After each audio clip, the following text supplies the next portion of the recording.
folks, you are seeing the Democratic ticket right there. Of course, Vice President Kamala Harris, second gentleman Doug Emhoff. You also have Governor Tim Walz and his wife as well. Folks, you just heard both of them speak almost an hour. Vice President Harris first speaking, then the Minnesota governor speaking. They made it perfectly clear what their focus is. They're going to take the fight to Donald Trump and J.D. Vance. Of course, it is a raucous crowd there in Philadelphia.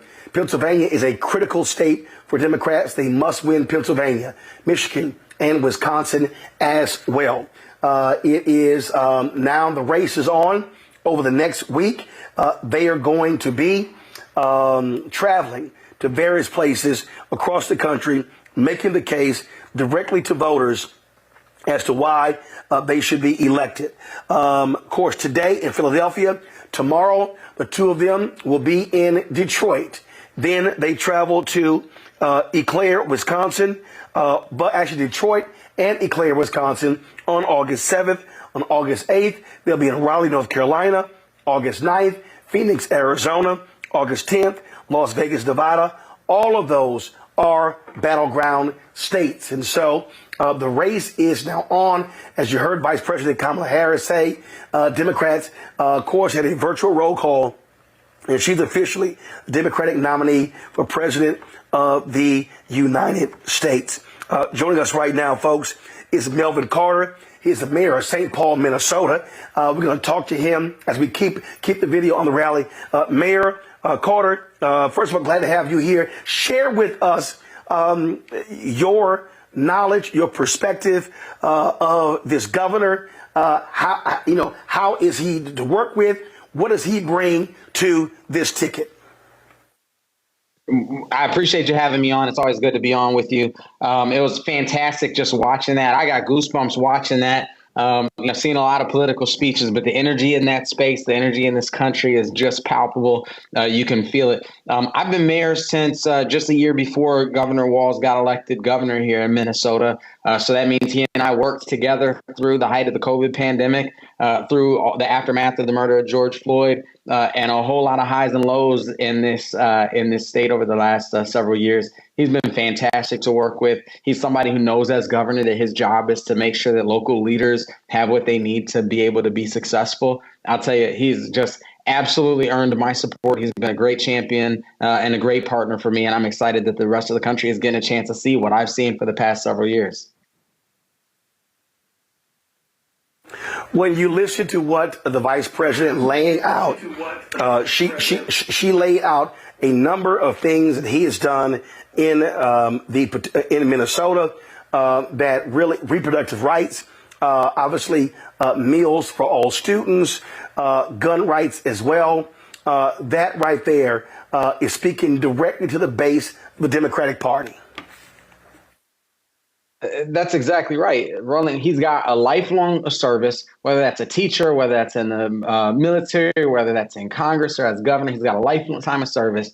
He's somebody who is as bad as anyone I've ever met at translating values into public policy and investments, all of those types of things that she just described. There's just not enough time, even in an hour speech, legalizing adult use cannabis, returning voting rights to 55,000 Minnesotans who were formerly incarcerated.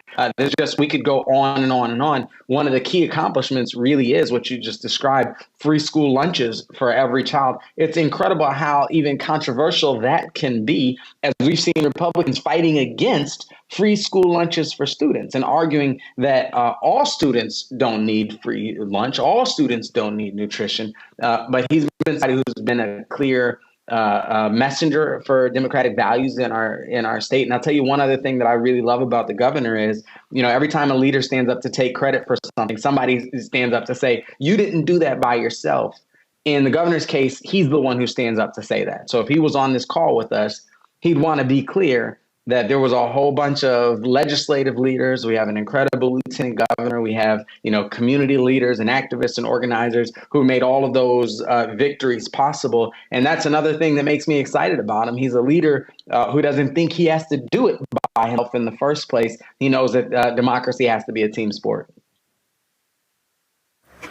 I've already gotten a kick of how Republicans are trying to call him a socialist, how he is a radical leftist. I'm sure you got a good kick out of that. Yeah, without a doubt. I wrote a haiku on Twitter one day. I think it said, "That's socialism. They cry when we feed children. Call me all your names."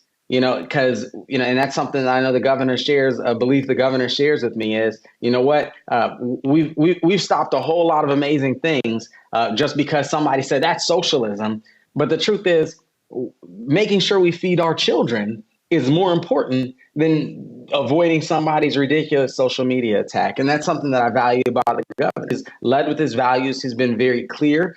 He does exactly what he just said, which is learn how to compromise without compromising those values and really advance our state. I'm biased, of course, but I think it'd be difficult to point to a state that's been able to generate more, not by virtue of tweets and public statements, but more public policy signed into law, public investments in the people of that state that actualize progressive values, whether that's reproductive rights, whether that's workers' rights, whether that's voters' rights. The governor has been on the front line of it all.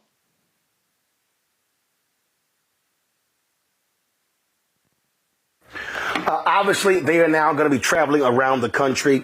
Republicans are trying to quickly define him. They obviously want to define her. And so one of the things that was interesting when you look at his background, public school teacher, football coach. That's right. Loves guns, loves to hunt. And so this is a guy, military man. This is a guy who it's going to be real hard for them to try to turn into Bernie Sanders. That's exactly right. There's a reason he's won Minnesota twice. And I'll tell you, as we've seen over the past couple of weeks, he's an incredible communicator. He went on national news just a couple of weeks ago and said one word and changed the entire conversation just by observing. He said at an event last night here in Minnesota, he said, "I didn't mean it as an attack. I just meant it as an observation.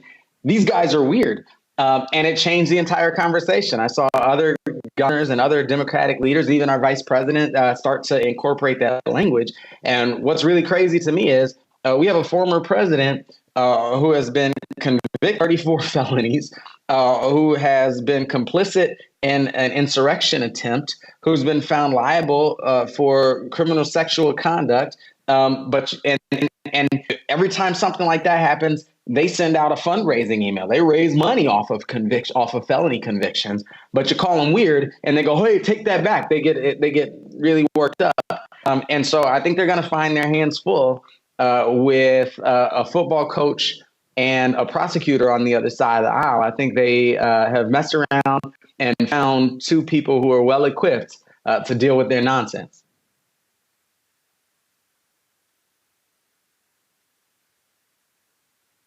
One of the things that I'm cracking up by is this here. The Trump folks actually put out this statement that, again, I thought was pretty hilarious, and I'm still laughing about it, where they criticize him for embracing policies to allow convicted felons to vote.